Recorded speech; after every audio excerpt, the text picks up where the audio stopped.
Oh my god, she fell, so cute. Oh, look at those two. Oh, just cuteness. Anyways, I hate winter. So if you don't want to be outside and freeze yourself to death, come and join me on the inside and let's maybe draw, do something nice. So how do we start the drawing? As always, with warming up, lines and ellipses. That's what we do. And after we're done with that, we can go into actual industrial design fundamentals. All right, let's get started. So what do I want to talk about today? It's mostly about line weight or line thickness. So let us start by building a quick box in perspective, and let me speed this up.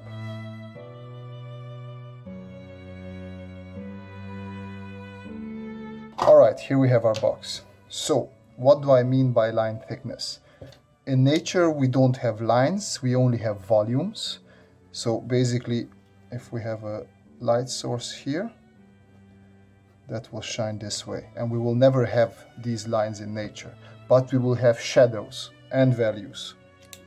So what we have with lines is wherever the light source is coming from, on the opposite side, we will have stronger lines. So if we have this box, on this side, because the light hits from here, we're gonna have thinner lines. Meanwhile, on the opposite side, we're gonna have thicker lines. So this is a thick line because it's in shadow, and this is a thick line as well. All right, we know this. Now, there is also a natural phenomenon called occlusion, where light doesn't get so well. So if we have a light source here that goes that way, if we have some sort of construction like this, obviously this is going to be in shadow. But this point here is going to be the darkest as we come out less and less dark, because you also have bounce lights that light up the whole area. And the same thing when this object is sitting on the ground, the light won't hit it where it's actually touching the ground, right? Because yeah, it's touching and there's no light going there. But then in these corners, so let me do small circles, in those corners we have darker areas. So that's why here, where this box is on the ground, I'm going to make it extra dark. And with that, also I like to build up three sort of thicknesses, line weights in a drawing when I do it. So I'm gonna have one, this, I'm gonna have two, this, and I'm gonna have three, this. You can also, that's interchangeable, how you would like it. I'm gonna make these just a little bit stronger so they fit. Here one little bit stronger, and this one as well. There we go.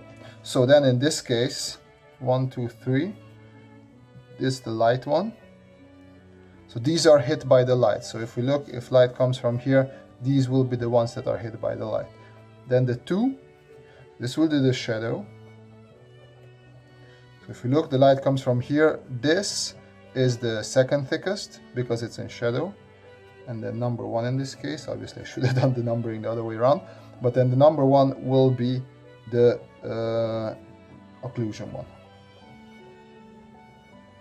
Or ambient occlusion as well, because there's just a lot of stuff that stops the light. So it usually is these three thicknesses that happen. Let me speed the drawing up again and do another one. All right, so here we have another box. And let's go with the same principles. So we have super strong lines where it touches the ground. Then we have one thick line where it's in shadow, and the rest stays the same. So let me reverse the numbering here. So 1, it makes more sense, is in shadow, so that is not in shadow, is in light. So 1, 1, 1 is light. 2 in this case will be the shadow, and 3 and 3 will be the ambient occlusion ones. And maybe you're wondering why what I'm doing with these. I like to leave these as thin as possible, because especially as I said, in nature we don't have lines. You don't see anything with lines. So when you see a box what you actually see. And let me grab my, if we have a box here, and I'm just gonna do the outlines for that one. If I take, so I have C1, C2 and C3. That means C1 will be the top where the sun hits, so that should be the local color or the lightest surface in this case. Then C2, I'm going to take C2, so let me put it out as here as well. So this was going to be C1, this is going to be C2, and this is going to be C3. We follow almost the same thing that we laid out before. So let me do C2 here, like that. Yes, and now I'm gonna take C3, which is even darker. There you go. This is what you usually see in reality. So you don't see any sort of lines here. These lines there are not visible. And that's why I like to leave these super thin when I'm sketching, because lines are something that we tend to draw with, but they're not something that they necessarily happen in nature. Lines are more like shadows. And that's why I don't like making them super strong. So this is one important aspect of line thickness. So these three that I use, and obviously you can also have more different line thicknesses. You could have, let me speed this up a bit. All right, so you could have also several. If you have sun here, again the same sun, then this would be the lightest. This could be a little bit thicker. This would be quite strong, as we said before, because it touches the ground. But on this side, this can be even stronger because it touches the ground, but then it's also in shadow. And then this is medium because it's in shadow, and this one can be kind of as thick as this one. So now we're gonna have 1, 2, 3, 4, and 5. But I would say don't do too many thicknesses. The lower the number, the better. It's just, I would say, stick to maximum 3. You can also do only 2. So if you want, you can also, if you have your box, you can say, okay, everything that is in shadow or touches something is this thickness, and then you just stick with it. And then everything that is hit by light is another thickness. And then you have, oh, that got a little bit thicker, so let me thicken these up as well. So you have 1, 1, 1, and then 2, 2, 2. You can do that as well. But in general, I wouldn't make it this thick, because then it becomes super cartoony. And you don't want, unless you're going for that, but you don't want super cartoony drawings. All right, and let me move on to the next one I want to show you. Let me speed this up a little bit as well.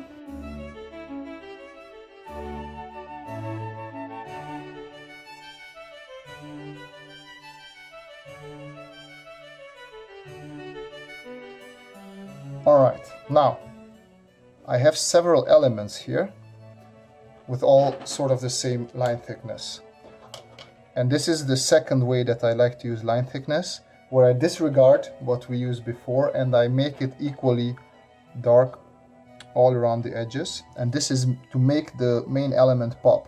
So if I have a product, showcase with several products around it, and I want to make it pop, I want to make it sure that the viewer knows which product I'm talking about and which is the main piece, I'm just gonna outline it equally like this, and now the attention falls on this one. It's also used quite a lot in illustration as well. It's just contrast, right? So we have a much stronger line here, so our eye will immediately pop there. And now we don't want to put the same emphasis. Like if you want for the eye to not take in consideration the intersections there, you can still make it a little bit stronger. But in this case, I find it becomes too similar, so I make it even a little bit stronger. And I bring in the 2 thickness that I had before.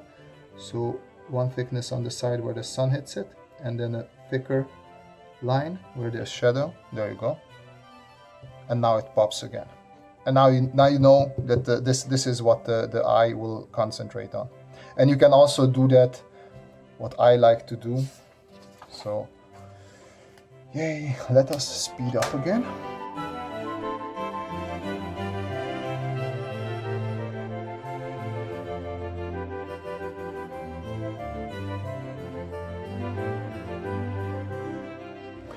All right, so let's say we have some sort of mobile phone device, and I am going to make the outlines a little bit darker. And first of all, I'm gonna go with the ambient occlusion thingy, the first example that I said. So once again, I have light source on the left hand, and this is an interesting. You can notice if you have if you are left-handed yourself, or if you have friends who are left-handed. It's quite common that they put the light source into this corner, but people who are right-handed, because obviously our hand blocks this part of the page, we like to put the light source into the left corner. And it's not a universal law, but on average, most right-handed people do that. All right, so now that we have our phone here, well, let me make this line just a little bit darker. There we go. You can see light comes from here, thin side. This got a little bit thicker, but it doesn't have to be. And then we have the sides that are in shadow. Now, if I'm going to outline everything in dark, let me show you that now, how it looks. So if we make all the lines almost equally thick, we will get a really nice pop, but also it will look cartoonish. It will look like something out of a comic book or a strip or something, which is not necessarily wrong. Don't get me wrong. There's nothing necessarily wrong with that, but it depends, you know, what you want to achieve.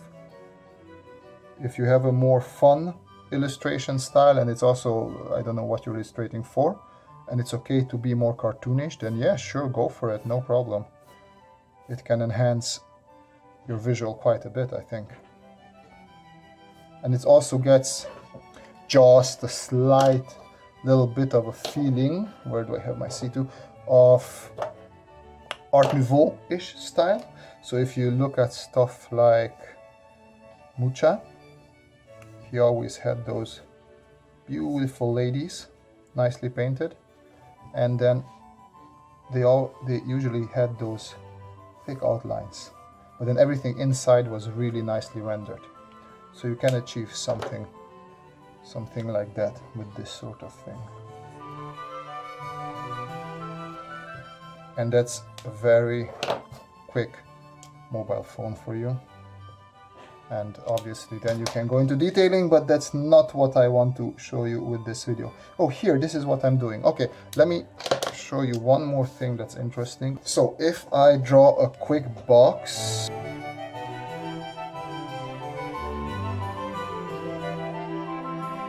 all right, there's our box, and I have rounded the edges just so we have a little bit of different things, because I guess it gets boring if I just draw boxes. So now we have a box, but it's exciting because I rounded its edges.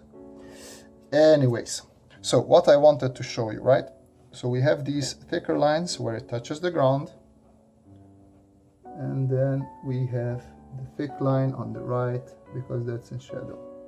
Now, if we have section lines, so if I say I'm gonna cut this box or object like this, and there's gonna be sort of a groove there, so I double these lines, sort of the same principle applies, right? We have sun here, and it shines like this. So let me simplify it again into a box. Maybe I should have left it a box. This line is light, right? So this is going to be the light, right, number one. And this line, because it's shadow, it's number two. Now, what I showed you also before in the previous page with this example, when the sun shines, this casts a little bit of shadow. So this is going to be darker when we have sort of a groove like this. Now this applies to this groove as well. What does that mean? It means just like here, the upper part is darker than the lower part, even when we're in shadow. So that means I'm gonna take my thicker, there we go, and we make the upper part a little bit darker. There you go. And the lower part remains a little bit lighter, because that's where the light hits. Even though technically on this side, so this is the shadow side, but that still applies. All right, I think that's it that I wanted to show you this time around. And I think next time we're going to do shadows. So how do you correctly project shadows? And that's gonna be an interesting thing for me to lay out in English and with my funky accent. So please come back for that. I do hope you enjoyed this video. If you have comments or suggestions, please leave them in the message box. And if you liked it, consider subscribing and giving a like to this, a thumbs up to this video. And see everybody next time. All right, bye-bye.